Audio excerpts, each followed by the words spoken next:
Daily. Taste the Daily. మొత్తం story అంతా dialogue చెప్తాను నేను, అది బాగుండదు, మీకు అక్కడ థియేటర్లో చూసి ఎంజాయ్ చేయండి. అంత బాగుంది. అయితే వెంకితో నేను సినిమా షూటింగ్ చేస్తున్నట్లు లేదు, ప్రతిరోజు ఇద్దరు పిచ్చిగా చేసావు. ఎంత ఎంజాయ్ చేసావంటే మీకు వీళ్ళు సినిమా యాక్టింగ్ చేసేట్టు ఉండదు, ఇద్దరు కలిపి అల్లరి కుర్రవాళ్ళలాగా ఆ సెట్లో చేసావు. అదే క్యాప్చర్ చేశాడు. అది బాగా పడుతుంది. రేపు మీరు కూడా థియేటర్స్లో దాన్ని మీరు ఆస్వాదిస్తారు, డెఫినెట్గా ఎంజాయ్ చేస్తారు. And definitely I mean last phase వచ్చేసరికి సినిమా ఎక్కడికో లేచిపోతుందంటలో ఎలాంటి సందేహం లేదు. అండ్ ఆ రకంగా ఈ సినిమాకి తన వంతు పార్ట్గా, తన వంతు బాధ్యతగా తను ఒప్పుకున్నందుకు, మేము అడిగినందుకు తను ఒప్పుకున్నందుకు, ఈ సినిమాకి పూర్తి స్థాయి న్యాయం చేసి ఈ సినిమా మరో లెవెల్కి చేరుకోవడానికి దోహదపడిన వెంకటేష్కి మనస్ఫూర్తిగా సభాముఖంగా నా ధన్యవాదాలు చెప్తాను. ఏంది వెంకీ అంత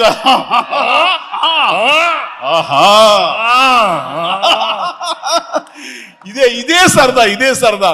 అండ్ నేను చాలా చెప్పను, కానీ ఈ సినిమా చూస్తే కనుక నేను ఎంత చెప్పినా సరే తక్కువే అవుతుంది, మీరు ఎంత ఊహించుకున్నా సరే అది తక్కువే అవుతుంది.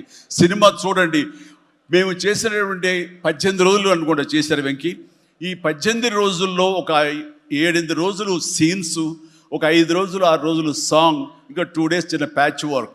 ఈ రోజుల్లో ప్రతిదీ ఎంత అంటే ఇంకా ఎంజాయ్ చేశాను. ఇది షూటింగ్ చేసినట్టు అనిపించట్లేదు. ప్రతి సినిమా ఇలాగే ఉంటే ఎంత బాగుంటుందా అని అనిపిస్తుంది నాకు.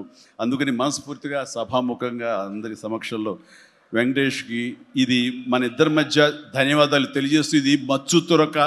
ఇందాక అనిల్ రావిపూడి అడిగినట్లుగా ఈ కాంబినేషన్ ఫుల్ ఫ్లెడ్జ్డ్గా ఎప్పుడు దొరుకుతుందంటే వెంకీ నేను రెడీ.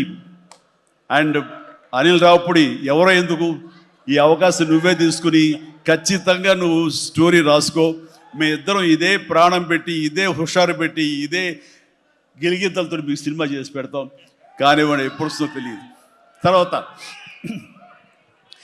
అలాగే నయనతార ఈ సినిమాలో ఏం చేశాడో, ఎలా ఒప్పించాడో కానీ మన అనిల్ రావిపూడి.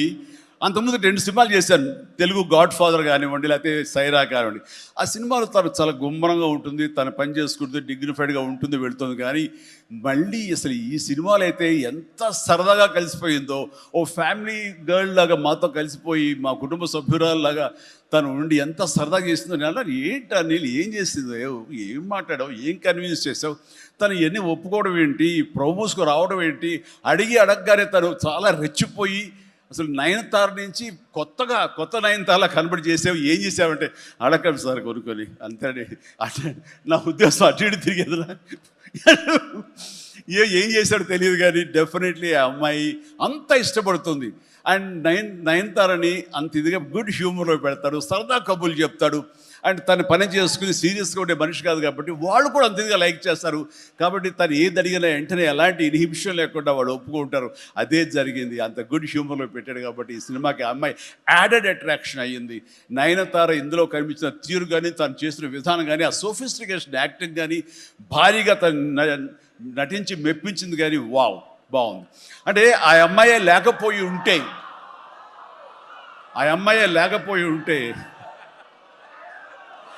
వావ్,